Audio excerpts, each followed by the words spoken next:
Barchalarimizga Allohning rahmati bo'lsin. Ko'pchilik musulmonlar boyliklarining zakotini Ramazonda beradilar. Zakot aslida ziyoda bo'lish, poklik va baraka ma'nolarida keladi. Albatta zakot boylikka baraka keltiradi. Qur'onda zakotni sadaqa deb ham aytilgan. Chunki zakot beruvchi iymonida sodiqdir. Nabiy sallallohu alayhi vasallam aytganlar: zakot iymon belgisidir. Shahodat va namozdan keyin islomning 3-rukni zakotdir. Moli nisobga yetgan har bir musulmonga zakot farzdir. Erkak va ayolga, katta yu kichikka, aqlli yoki aqli zaif insonmi, kimning moli nisobga yetgan bo'lsa, unga zakot farz bo'ladi. Rasululloh sallallohu alayhi vasallam Muaz radhiyallohu anhu ga aytganlar: odamlarga xabar bergin, Alloh ularga mollaridan zakot berishni farz qildi. Zakot boylardan olinib, kambag'allarga taqsimlanadi. Zakot farz bo'lishi uchun mol nisobga yetgan bo'lishi kerak. Nisob muayyan miqdor bilan belgilab qo'yilgan. Kimning moli nisobdan kam bo'lsa, unga zakot farz bo'lmaydi. Tuya 5 taga, sigir 30 taga, qo'y 40 taga yetsa, nisobga yetgan hisoblanadi va zakot farz bo'ladi. Oltinning nisobi taqriban 85 gram, kumush esa 595 gram. O'z moliga haqiqiy egalik qilib, molni sarflashga qodir bo'lgan kishilargagina zakot farz bo'ladi. Bunga ko'ra molini yo'qotgan odam yoki turli sabablarga ko'ra molini sarflashga qodir bo'lmasa, bunday mollardan zakot berish farz emas. Vaqf qilingan mollardan, xayr-ehson, jamg'arma pullardan ham zakot berilmaydi. Zakot farz bo'lishi uchun inson boyligini tasarruf qilishga qodir bo'lishi kerak. Agar boylik qo'lida bo'lmasa ham, lekin bank orqali yoki turli yo'llar bilan sarflashga qodir bo'lsa, xohlaganida ishlata olsa, bunday mollarda zakot farz bo'ladi.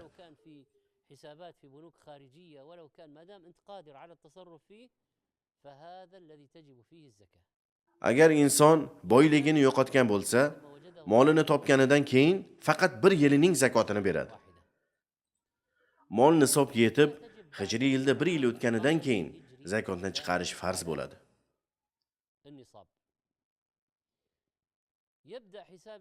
Agar mol nisobga yetib, keyin nisobdan kamayib qolsa, zakot farz bo'lmay qoladi. Vaqt o'tib moli yana nisobga yetsa, mana shu nisobga yetganidan 1 yil o'tib zakot beradi.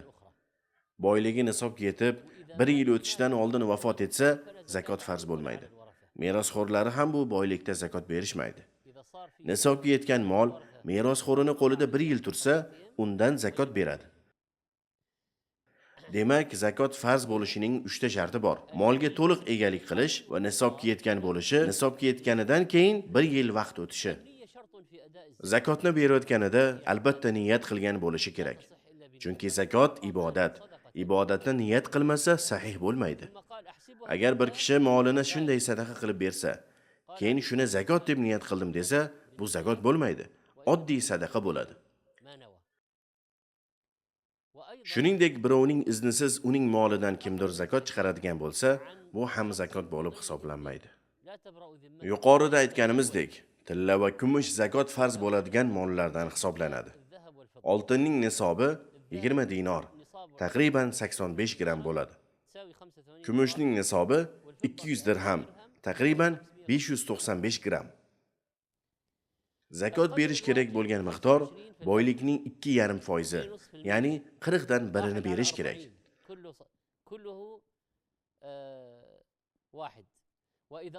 Oltin yoki kumushning zakotini qog'oz pullarda bermoqchi bo'lsa, gramining narxini hisoblaydi va 40 dan 1-ni zakot qilib chiqaradi.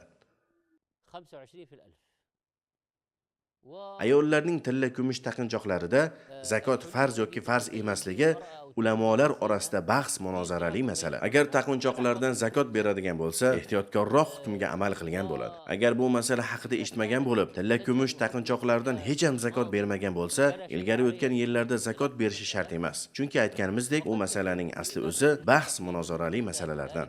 Agar ba'zi ulamolarning fatvolariga suyanib, taqinchoqlardan zakot bermaydigan bo'lsa, buni ham zarari yo'q. Qimmatbaho toshlarda, oltin yoki kumushdan boshqa qimmatbaho metallarda zakot farz bo'lmaydi. Olmosda zakot farz emas. Shuningdek, platina va shunga o'xshash qimmatbaho metal va toshlarda zakot farz bo'lmaydi.